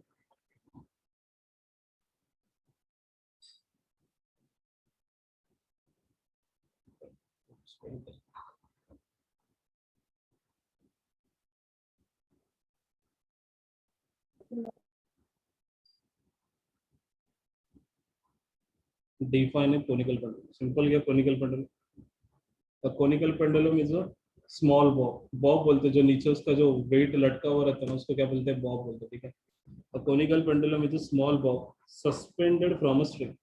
तो लटका रहता है ना string से and set in a uniform circular motion. देखो pendulum वगैरह की जो conical pendulum होता है ना वो uniform circular motion provide करता है, perform करता है. अब ये बताओ भाई uniform circular motion क्या है? What is uniform circular motion? Sir speed constant रहता है उसमें. स्पीड और एक चीज कांस्टेंट रहता है, कौन सा? एक्सेलरेशन. उनसे बात कर रहे थे, सोच जरा सोच. Acceleration constant. सर एक्सेलरेशन तो 0 होता है ना. एक्सेलरेशन 0 वही कांस्टेंट मुझे ये है. बताओ कौन सी दो चीजें कांस्टेंट है? वो जीरो वाले नीचे अब सर मुझे ये स्पीड, बताओ. हाँ स्पीड कांस्टेंट होता है और सर्कुलर पाथ. कुछ भी मतलब वेलोसिटी. वेलोसिटी कांस्टेंट है. अरे भाई सर्कुलर मोशन परफॉर्म कर रहा हूँ तो हर एक जगह पे उसकी Central वेलोसिटी force. तो बदलती रहेगी ना. आज जो जो फिजिक्स में क्वांटिटी सब हो. हाँ फोर्स हो गया, उसके बाद क्या हो गया? एक्सेलरेशन हो गया. स्पीड सही है सर, स्पीड वाला तो पार्ट से वेलोसिटी बोल रहा है एक से. सर आप बता दो. तो बताओ एंगुलर वेलोसिटी. सर वही तो बोला था मैं. अच्छा अरे तो स्पीड बोला, स्पीड सही था, फिर बाद में तो एक्सेलरेशन वगैरह चल रहा है. देखो मैं लीनियर वेलोसिटी की बात नहीं कर रहा. लीनियर वेलोसिटी तो उसकी डायरेक्शन बदलती रहती है क्योंकि वो tangential to the circular path होता है. बट लीनियर वेलोसिटी की डायरेक्शन कैसी होती है?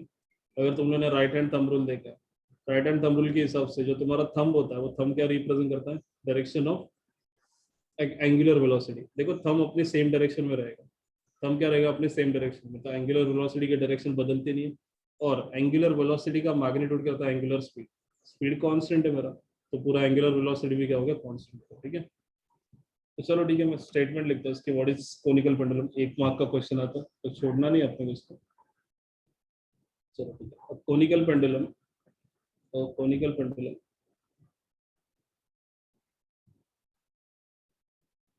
pendulum is a small bob, is a small bob suspended suspended from a string,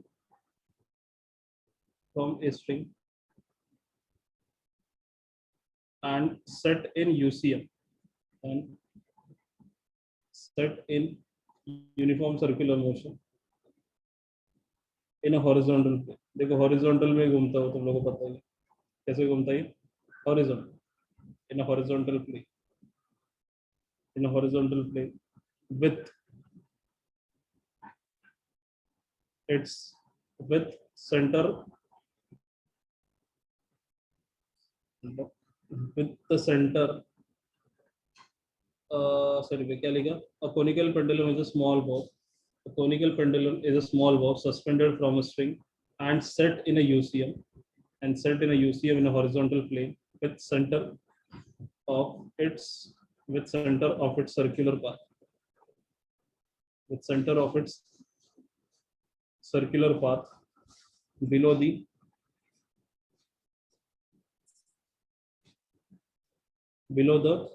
point of suspension. Suspension मतलब जहाँ पे उसको लटका के रखा है. Below the point of suspension, such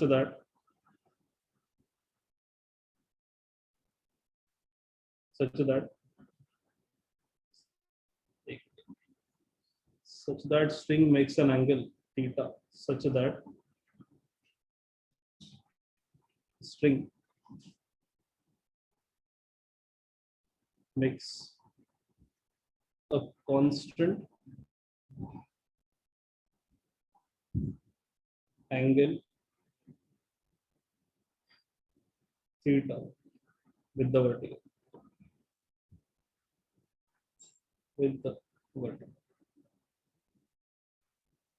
क्या स्टेटमेंट देखो इसका? A conical pendulum is a small bob. A conical pendulum is a small bob suspended from a string. A conical pendulum is a small bob suspended from a string and set in UCM uniform circular motion. Uniform circular motion पे set किया, इसका मतलब क्या, उसकी speed जो है वो मैंने कांस्टेंट रखा, और किस प्लेन में घूम रहा है, ये horizontal plane, with its centre of its circular path below the point of suspension. ये पॉइंट ऑफ सस्पेंशन वाली क्या चीज है, देखो, with the centre of its circular path. देखो ये तुम्हारा सपोर्ट है, ठीक है, और ये तुम्हारा पॉइंट ऑफ सस्पेंशन है जहां से तुम लोगों ने स्ट्रिंग को बांध के रखा। कुछ इस प्रकार से देखो, मैं यहाँ पे बना देता हूँ शेप, ये यहाँ से लाइन ड्रॉ करो, ओके। ये तुम्हारी स्ट्रिंग है और ये तुम्हारा बॉब है, और ये कुछ इस प्रकार से सब पाथ है, सर्कुलर पाथ। तो देखो इस सर्कुलर पाथ का जो सेंटर होगा वो कहाँ पे लाई करेगा, exactly below the centre of, below the point of suspension. ये पॉइंट ऑफ सस्पेंशन है तुम्हारा, ये this point is called as point of suspension. ऐसा लिख देता हूँ, point of suspension, point of suspension. और ये क्या तुम्हारा centre of circular path, centre of circular, सही है। पॉइंट क्लियर हुआ, ये ऊपर जो लिखा हूँ, the with the center of its circular path below the point of suspension, below the point of suspension, देखो exactly नीचे होगा, ठीक है, such that the string makes a constant angle theta with the vertical। तो देखो ये क्या हो गया, ये दोनों कांस्टेंट है, तो ये एंगल क्या हो गया, थीटा, ये तो वर्टिकल है, तो ये एंगल क्या बन गया मेरा, थीटा। समझ में आया सबको, ये क्या ये वाला पार्ट क्लियर है?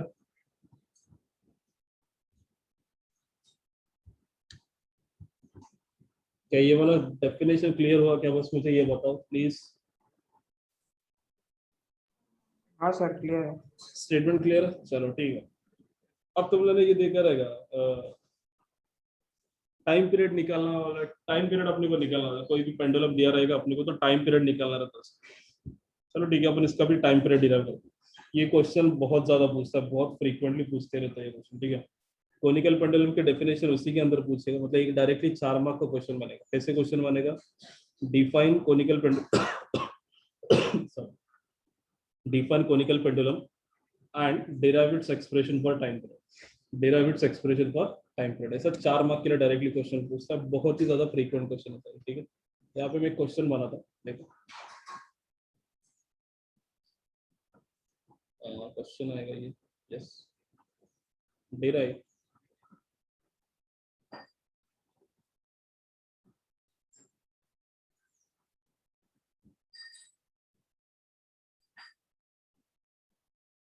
derive the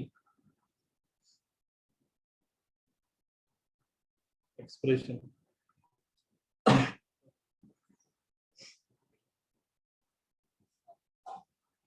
derive the expression for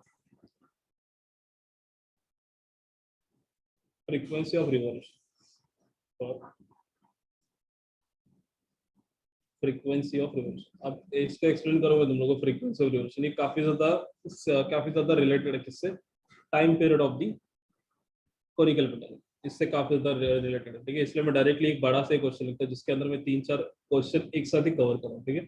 derive the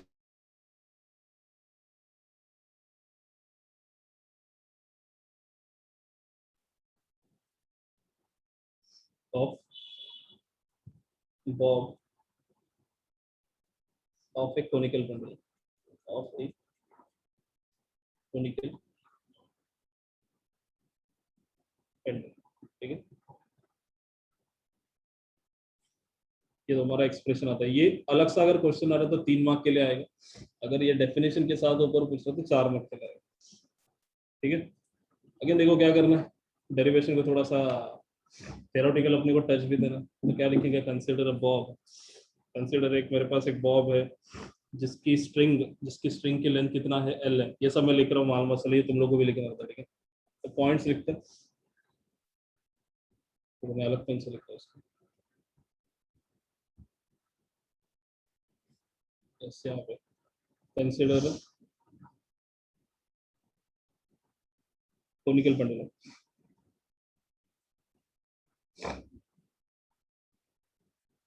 Consider a conical pendulum of string length L. ये इसकी length है string of string length L with its bob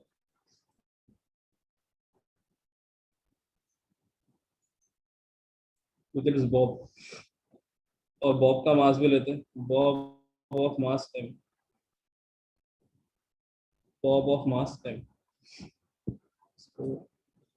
performing क्या अगेन ये परफॉर्म कर रहा है यूनिफॉर्म सर्कुलर मोशन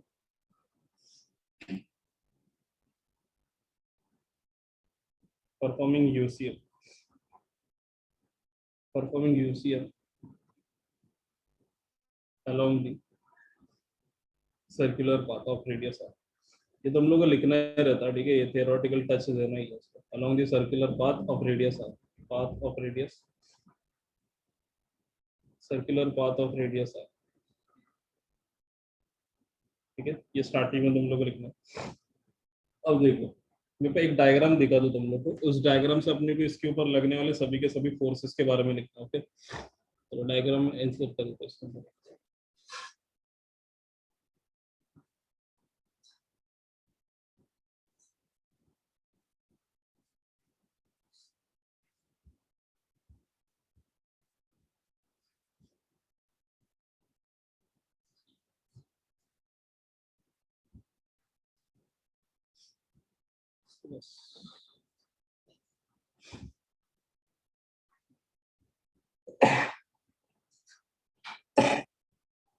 सॉरी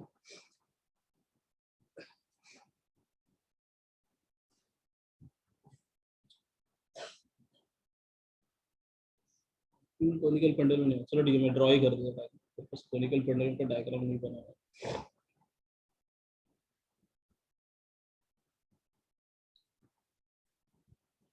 चलो मैं ड्रॉ कर देता हूं उसको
ये लाइन दिख रहा है तुम लोग को जब मैंने अभी एक लाइन ड्रॉ किया वो दिख रहा है क्या बहुत लाइट है सर लाइट है क्या चलो ठीक है रुकना लग पेंसिल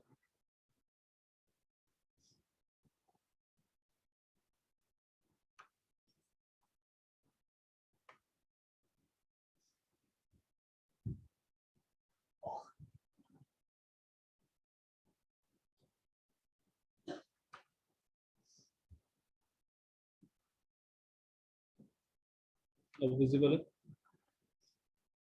हाँ सर ओके चलो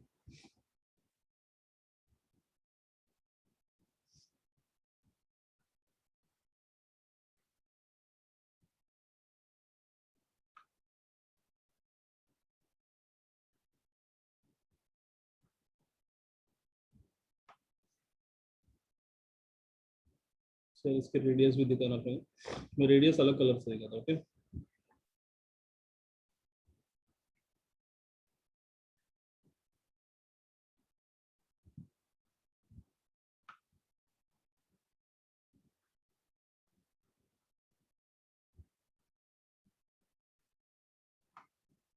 this is your radius R, ये रेडियस हमारे सर्कुलर पाथ का रेडियस है। और यहाँ पे तुम्हारा बॉब एक स्ट्रिंग दिखाना बाकी है ना, रेड कलर से दिखा रहा स्ट्रिंग।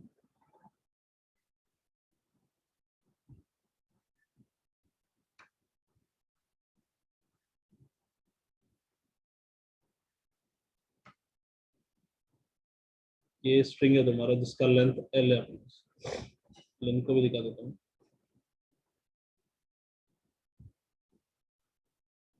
पेन अलग लेता हूँ।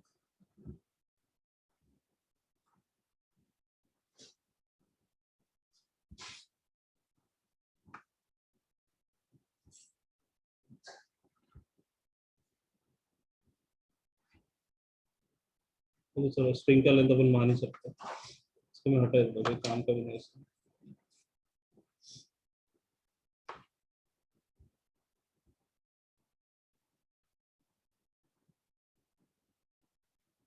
यहाँ से इसके वेट और इसके फोर्स के बारे में लिखते हैं।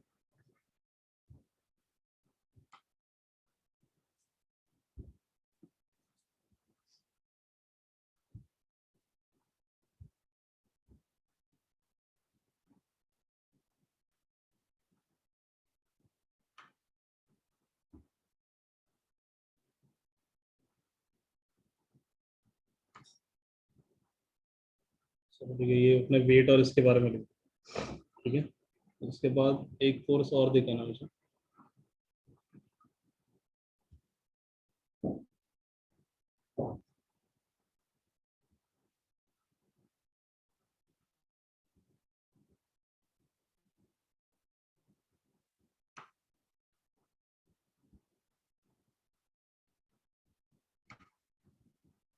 ओके सर, अभी आप मैं तुम लोगों को हर एक चीज एक्सप्लेन करूँगा। सबसे ये तुम्हारा क्या ऊपर वाला ये सपोर्ट है, ठीक है, ये सपोर्ट जहाँ से तुम लोग की स्ट्रिंग बंधी हुई। उसके बाद ये तुम्हारा रेडियस आर है, radius R of the circular path. Again ये डिस्टेंस भी आ रही होगा, ठीक है, टेंशन मत लेना इसके बाद। उसके बाद देखो ये तुम्हारा सेंटर पॉइंट था, और सेंटर पॉइंट से लेके ये तुम्हारा क्या था, this point is your point of suspension.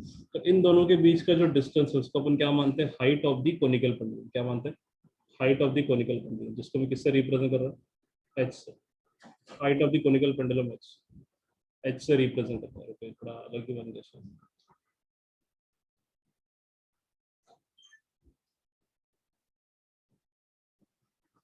Height of the conical pendulum, इसको मैंने एच से रिप्रेजेंट किया। ओके, ये क्या था तुम्हारा, लेंथ ऑफ द स्ट्रिंग, जो पूरा यहाँ से लेके यहाँ तक जो ना, from this point two this point, ये क्या लेंथ ऑफ द स्ट्रिंग है, जिसको अपन एल से रिप्रेजेंट करें। किससे रिप्रेजेंट कर रहे हैं, L, length of the string.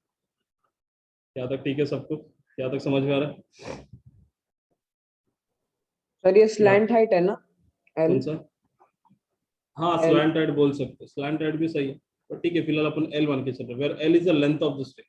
Slant height आएगा मानता हूँ मैं, सही है, ठीक है, अपन ज्योमेट्री पे नहीं घुसते इसमें। उसके बाद ये अपन एंगल थीटा लेते हैं, स्टार्टिंग में बता दो, angle made with the vertical is nothing but theta. ये तुम्हारा एंगल कितना, थीटा। उसके बाद और क्या लिख सकते हैं, यस ये तुम्हारा वेट एम जी, ये तुम्हारा बॉब यहाँ पे होगा, राइट, ये तुम्हारा यहाँ पे बॉब होने वाला जो घूमेगा। यहाँ पे तुम्हारा क्या, बॉब, बॉब का वेट कहाँ पे काम करेगा, एम जी नीचे की तरफ, तो ये तुम्हारा एम जी वेट नीचे। उसके बाद देखो इसके अंदर एक फोर्स है, अगेन देखो यूसीएम परफॉर्म कर रहा है। अगर ये यूसीएम परफॉर्म कर रहा है तो क्या बोलते हो तुम लोग, इसको सेंट्रीपिटल फोर्स की जरूरत है। उसके बाद देखो और एक फोर्स होता है जिसको तुम लोग क्या बोलते हो, टेंशन। नाम सुना तुम लोगों ने, टेंशन फोर्स सुना, टेंशन। हाँ सर। हाँ सर। जैसे स्ट्रिंग होता है, तुम लोग स्ट्रिंग से कुछ चीजें बांध के रखो, जैसे तुम लोगों ने सपोज करो, तुम लोग जो थैली पकड़ते हो हाथ पे, थैली, सर हाँ, थग ऑफ वॉर में बीच में टेंशन आता है। सर कौन सा वेट के ऑपोजिट होता है ना?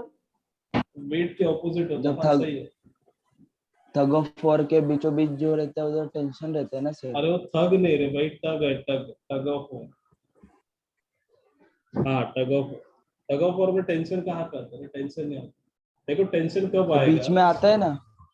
वो क्या आता रहेगा? मैं एक बेसिक एग्जांपल देता हूँ। देख, किसी स्ट्रिंग से तू किसी चीज को बांध के रखा, या फिर किसी चीज को तुम लोग लटका के रखते हो, किसी भी चीज को तुम लोग ऐसा टांग के रखते हो हुक के ऊपर, तो क्या हो रहा है? जो जो जिस चीज को तुम लोगों ने टांग के रखा है उसका वेट रहेगा, वो नीचे की तरफ एक्ट करता है। वेट कहाँ पे एक्ट करता है? नीचे की तरफ। बट उस वेट को बैलेंस करने के लिए स्ट्रिंग खुद क्या करता है? फोर्स अप्लाई करता है। जो स्ट्रिंग रहता है वो क्या करता है? खुद एक फोर्स अप्लाई करता है। कौन से डायरेक्शन में?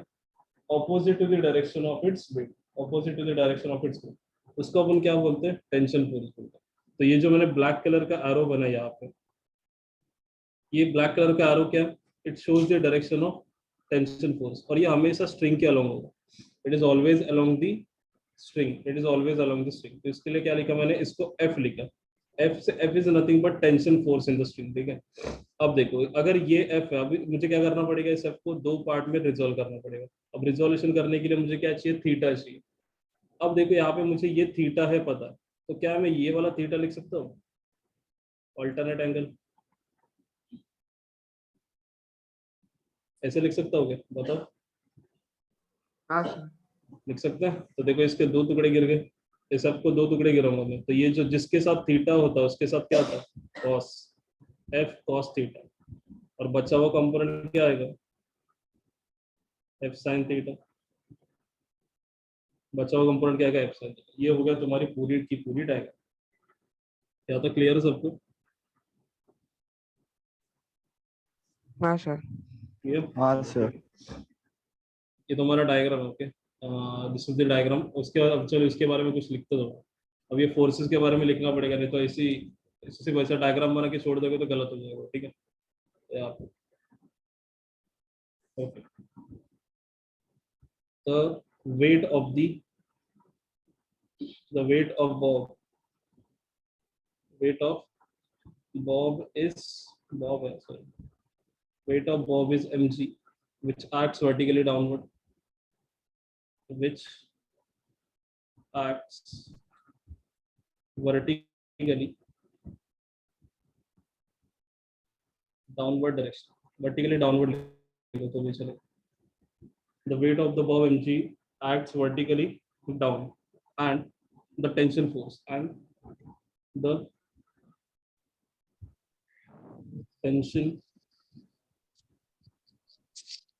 टेंशन को किसे रिप्रेजेंट करते हैं? The tension F bar, tension is represented by F bar is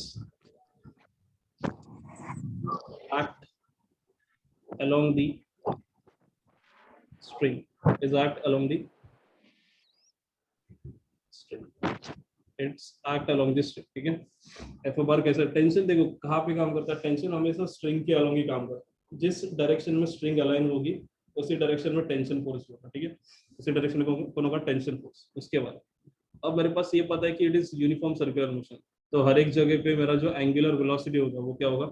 constant. Sorry, angular velocity, sorry मैं गलत बोलता, एंगुलर स्पीड। एंगुलर स्पीड मैंने आई थिंक स्टार्टिंग में भी एंगुलर वेलोसिटी बोलता, तो थोड़ा सा करेक्ट करें, क्योंकि angular velocity is a vector quantity और डायरेक्शन के ऊपर डिपेंड करता है। सॉरी, हाँ यहाँ पे भी क्या बोल रहा था? हाँ, as it is a uniform circular motion, as it perform UCM, as it perform UCM, uniform circular motion, its angular speed, its angular speed will remain constant, will remain, will इसको ओमेगा एक notation भी दे देते हो तो अपने को आसान होगा आगे। नोटेशन भी दे देता हूँ,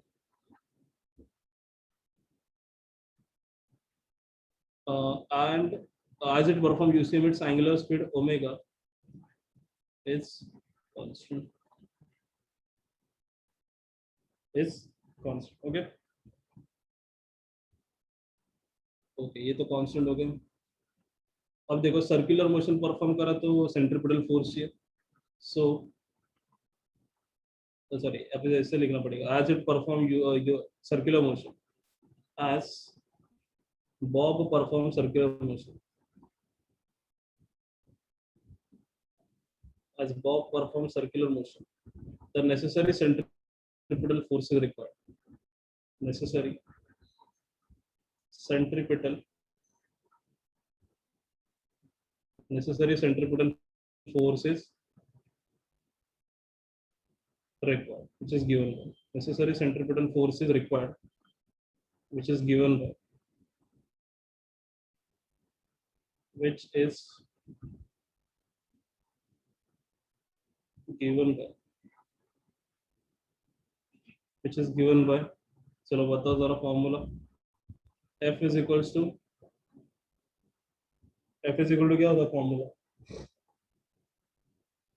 mv square by r mv square by r। अब मुझे ये पता देखो, अब यहाँ पे मैंने एंगुलर स्पीड का जिक्र किया तो यहाँ पे मुझे एक रिलेशन पता है क्या, v is equals to r omega, मैं उसके टर्म्स में लिख देता इसको, तो m इंटू v की जगह पे लिखा मैंने r इंटू ओमेगा और इसका स्क्वायर है क्योंकि v स्क्वायर डिवाइडेड बाय क्या आ गया r। तो यहाँ पे अगर इसको मैं और थोड़ा सॉल्व करूँ तो क्या दिख रहा है मुझे m into R square into omega square divided by r। अगर इसको और अच्छे से सॉल्व करूँ तो कितना आएगा m r ओमेगा स्क्वायर। यहाँ तक समझ में आया सबको? हाँ ये सर। समझा क्या?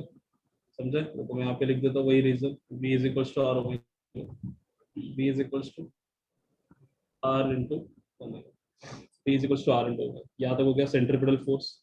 उसके बाद और क्या बाकी है, इसके अंदर बहुत से फोर्सेस भी है। अब ये नेसेसरी सेंट्रिपेटल फोर्स कौन प्रोवाइड कर रहा है?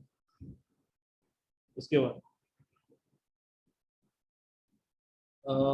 the tension force get resolved into two parts,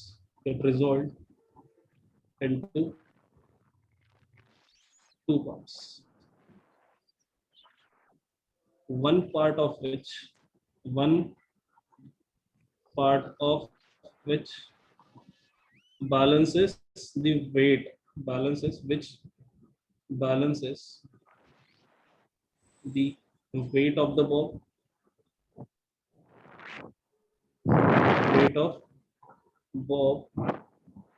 and another part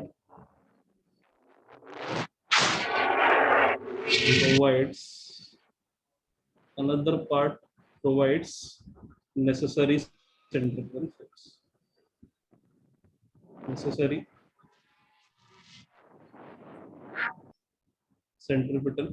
Another part provides the necessary centripetal force.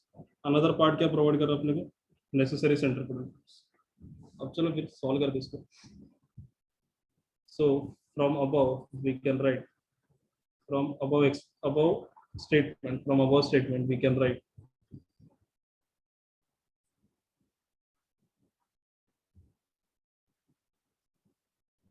सबसे पहले क्या देख रहा अपने को, देखो इस डायग्राम को देखो और देखो, बताओ मुझे।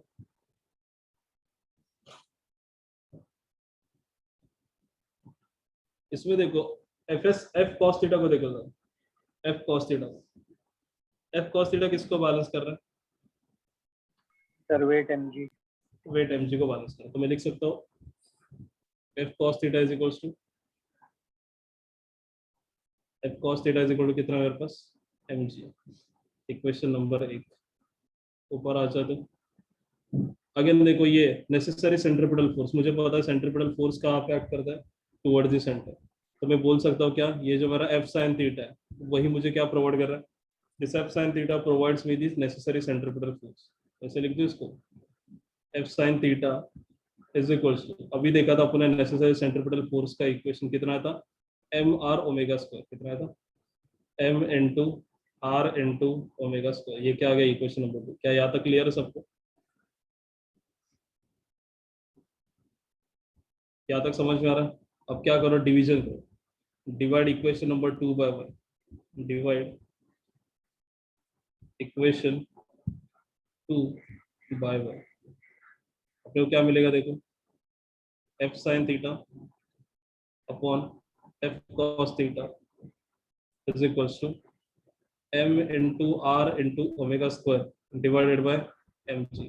अब डिवीजन कर दो, देखो क्या क्या कट रहा है, ये f से f कट गया सबसे पहले, उसके बाद ये m से m कट गया सबसे, उसके बाद तो क्या है देखो sin थीटा अपन cos थीटा कितना होता है tan theta, which is equals to R into omega square divided by G. क्या ऐसे लिख सकते हैं अपन? क्या ऐसे लिख सकते हैं? हाँ सर। ओके, तो tan theta equals to tan R को इंटू उधर ले लो। ओमेगा। सही हाँ बात। ठीक है, ठीक है। अब देखो और कर सकते हैं इसके अंदर, और देखो थोड़े से मॉडिफिकेशन क्या करता है।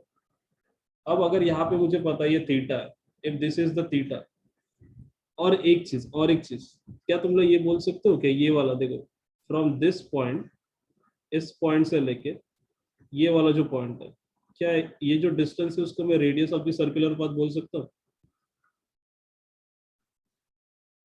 ये वाला पॉइंट देखो, मैं अलग पेन से बनाता हूँ तो और ज्यादा क्लियर होगा तुम लोग। ये वाला देखो, यहाँ से लेके ये वाला डिस्टेंस, क्या ये radius of the circular path ही है? हाँ सर। बराबर।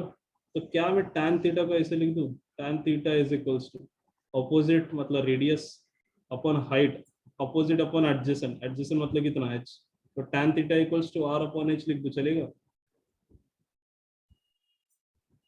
हाँ sir. tan theta equals to r upon h लिख सकता हूँ? चलेगा सर। ठीक है, तो यहाँ पे लिख देता हूँ। सबसे पहले क्या करता हूँ मैं यहाँ पे नाम देता हूँ, तो बहुत अच्छा रहेगा। इसको नाम देता हूँ मैं, ओरिजिन तो है ओ पी, OPQ नाम देता हूँ, ठीक है। तो यहाँ पे फ्रॉम द फिगर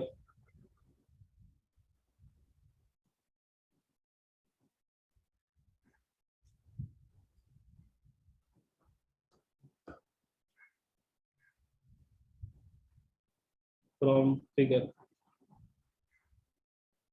तो फिगर से क्या दिख रहा है, tan theta is equal to क्या दिख रहा था अपने को, r अपॉन लेंथ कितना था, लेंथ OQ, तो लेंथ OQ की वैल्यू कितना है h, तो tan theta is equal to r upon h। तो अब सब्स्टिट्यूट मार दो इधर, तो r upon h is equal to कितना मिला मुझे, r into omega square upon G. अब देखो क्या क्या घट रहा है, r से r कट गया, तो ओमेगा स्क्वायर इक्वल टू कितना आ गया अपने पास, omega square is equal to g by h। क्या तक समझ में आ रहा है? Omega square is equal to g by h। हाँ क्या सर। मैं ऐसे लिख दूं इसको, taking square root on both the side, तो कितना आ गया, omega is equal to g upon ठीक h, है। Omega is equal to g upon h। ये वाला एक्सप्रेशन भी अपने काम का है, तो यहाँ पे लिख देता हूँ मैं angular speed, this is what angular speed. तो यहाँ पे angular speed of Bob, angular speed of bob is given by, angular speed of bob is given by, angular speed of bob is given by omega is equals to कितना अपने पास g upon h है। और एक चीज, क्या मैं ऐसे भी लिख सकता हूँ इसको, देखो h को देखो, यहाँ पे आ जाते हैं। अब देखो तुम लोगों ने cos थीटा की डेफिनेशन पढ़ा, cos थीटा इक्वल टू क्या होता है बता सकते हो मुझे कोई? इस फिगर में देखो और मुझे cos थीटा की वैल्यू बताओ। cos थीटा इक्वल टू क्या होता है, एडजेसेंट साइड अपॉन हाइपोटेन्यूस। कैसे लिख दूं एच इसको, अपॉन h अपॉन l। तो देखो मुझे यहाँ से h की वैल्यू मिल रहा है, h इज इक्वल टू क्या, l cos theta, h is equal to l cos theta. यहाँ तक समझ में आया? समझा कि ये h is equal to l cos theta कैसा है? हाँ सर समझा। समझा, चलो ठीक है। तो यहाँ पे देखो from figure we can write, उसको हटा देता हूँ, तो फिर डायरेक्टली लिख देता हूँ मैं, g is equal to h की जगह पे क्या आएगा, l cos थीटा। ठीक है, यहाँ तक आ गया अपन। ये क्या अपने पास एंगुलर स्पीड का एक्सप्रेशन है, इंपॉर्टेंट है, ठीक है। और इसका यूनिट क्या आता है, कोई बता सकता है मुझे? रेडियंस पर सेकंड। यूनिट क्या आएगा, रेडियंस पर सेकंड, क्योंकि ओमेगा है ना, तो एंगल पर सेकंड होता है, रेडियंस पर सेकंड आ गया। उसके बाद नेक्स्ट क्या फाइंड आउट करना अपने को, एंगुलर, उसने बोला फ्रीक्वेंसी ऑफ रिवॉल्यूशन भी फाइंड आउट कर। क्या बोला उसने, फ्रीक्वेंसी ऑफ रिवॉल्यूशन भी चाहिए उसने बोला। तो यहाँ पे देखो जो ओमेगा होता है, ओमेगा को क्या लिखते हैं अपन, 2 pi upon T, as we know, omega is equals to 2 pi upon T, ये अपने देखा था प्रीवियसली। और 1 अपॉन टी क्या होता है, 1 upon T is nothing but frequency, 1 upon T is nothing but frequency. तो ऐसे लिख दो इसको, 2 पाई और फ्रीक्वेंसी ऑफ रिवॉल्यूशन, चलो मैं एफ लिख देता हूँ, क्या लिखता हूँ, F। तो omega is equals to 2 pi F है, और मेरे पास एक्सप्रेशन भी है। So from above expression we can write expression we can write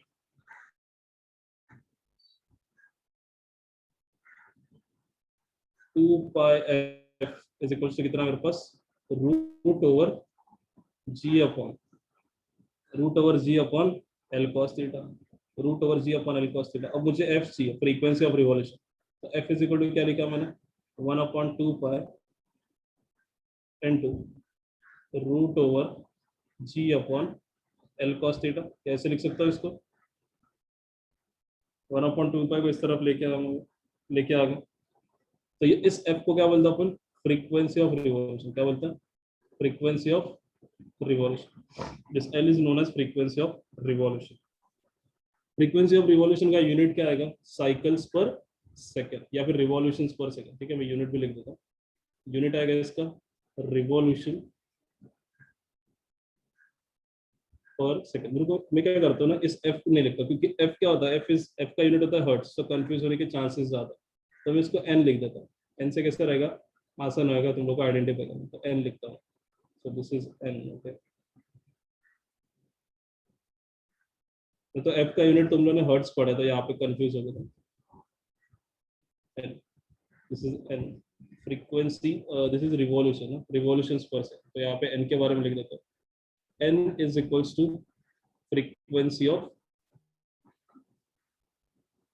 revolution, मतलब एक सेकंड में कितने रिवॉल्यूशन परफॉर्म। हाँ सर, हाँ, हाँ सर वही बोल रहे हैं। एक सेकंड में कितने रिवॉल्यूशन परफॉर्म। अगर किसी ने तुम लोगों को पूछा what is the equation for time period, तो कैसे करोगे तुम लोग? इस n को क्या कर दो, मुझे पता है n इज इक्वल्स टू क्या होता है? फ्रीक्वेंसी है ना, तो n इज इक्वल्स टू क्या होता है? 1 upon time period. n is equals to क्या होता है? 1 upon time period. So t is equal to कितना आएगा? अब ये वाला पार्ट में तुम लोग के ऊपर छोड़, ये वाला पार्ट तुम लोग सॉल्व करो। ठीक है, यहाँ पे मैं t के बारे में लिख देता हूँ। t is the time period,